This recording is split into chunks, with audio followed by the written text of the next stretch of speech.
Have you ever noticed something strange about loneliness? Sometimes when you feel lonely, the natural reaction would seem to be reaching out to someone, right? Calling a friend, sending a message, reconnecting, but sometimes the opposite happens. The more lonely you feel, the less you actually want to be around anyone.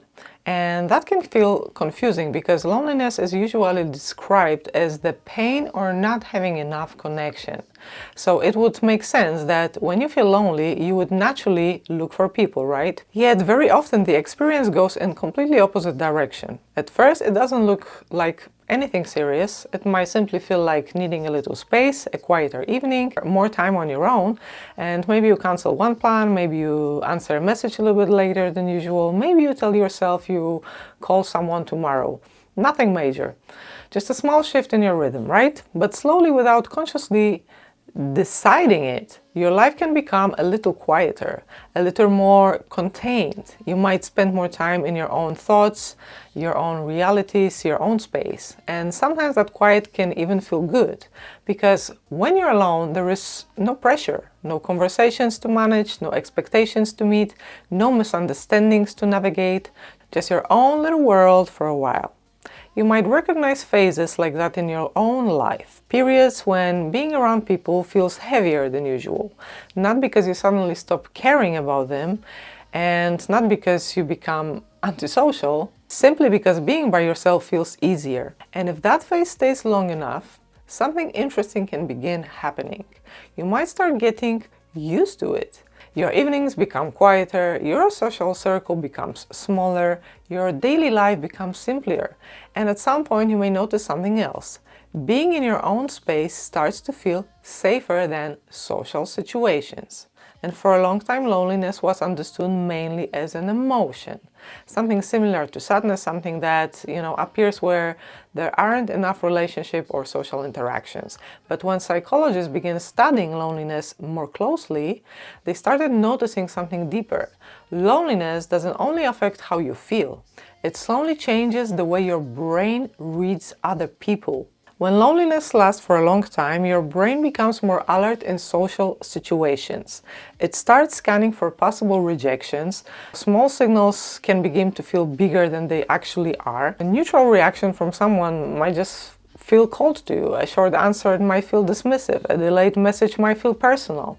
And without consciously deciding it, you might begin expecting disappointment before actually anything happens in your life. So this doesn't mean you are imagining things or being overly sensitive. It just simply means your nervous system is trying to protect you. Your nervous system always have one primary task: to keep you safe. And if connection with people has brought pain before, rejection, misunderstanding, disappointment, emotional unpredictability, the brain sometimes adapts in a very simple way. It becomes cautious, and caution slowly turns into distance. You might stop sharing certain things about your life. You might avoid certain conversations. You might keep people at arm's length, without even fully realizing it. Often, it isn't a conscious decision. It can simply be a quiet adjustment your nervous system makes to reduce emotional risk. So over time, your brain learns something. Being alone feels safer, not necessarily happier, but safer. And this is how loneliness can quietly creep in a loop. The more lonely you feel, the more withdrawal. And the more you withdraw, the more your brain adapts to that quieter world. Eventually, the absence of connection begins to feel normal to you. Your environment becomes smaller. Your emotional world becomes quieter. And the effort of social interaction can begin to just feel heavier than staying where you are, right? But there is another side of that experience that is often misunderstood. Being alone is not always the same as being lonely. Sometimes it becomes space. Space to think, space to observe yourself, space to understand what has been happening inside of you. And many people discover that space during difficult periods in their life, when they go through loss, through grief, major life changes. And moments like that in life naturally, slows you down and invites reflection. And during those times like that, you might naturally turn inward for a little while, not because you're disliking people, but because you are processing something deeper, like grief. It can create that kind of inward movement.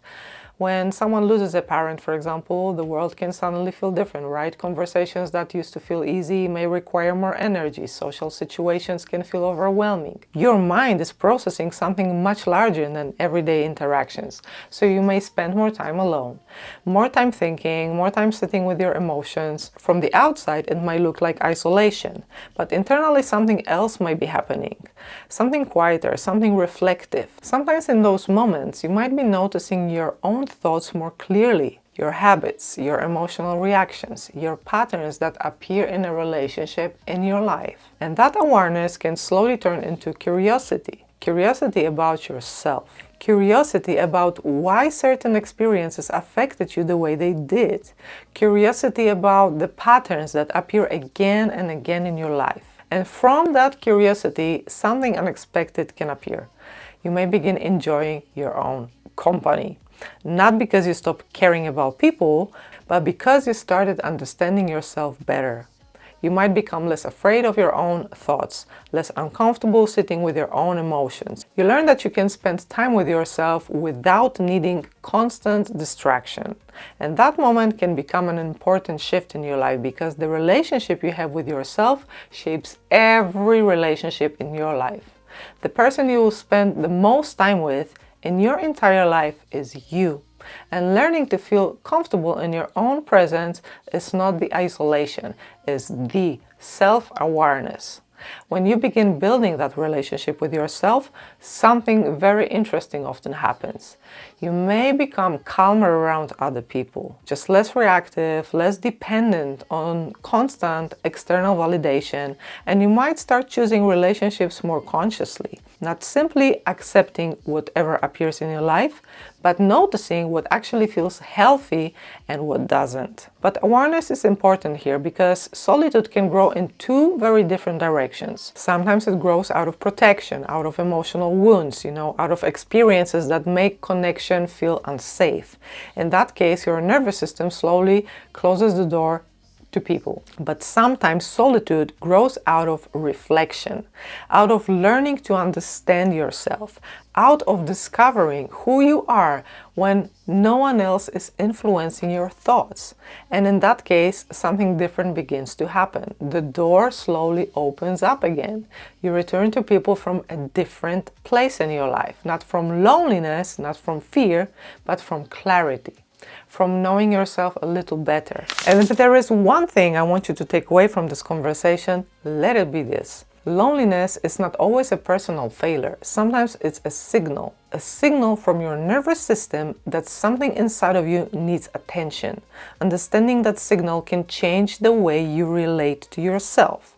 And when you stop judging your reactions and begin observing them, your perspective can shift to a completely different angle. And when your perspective widens, it becomes easier to reframe many things in your life.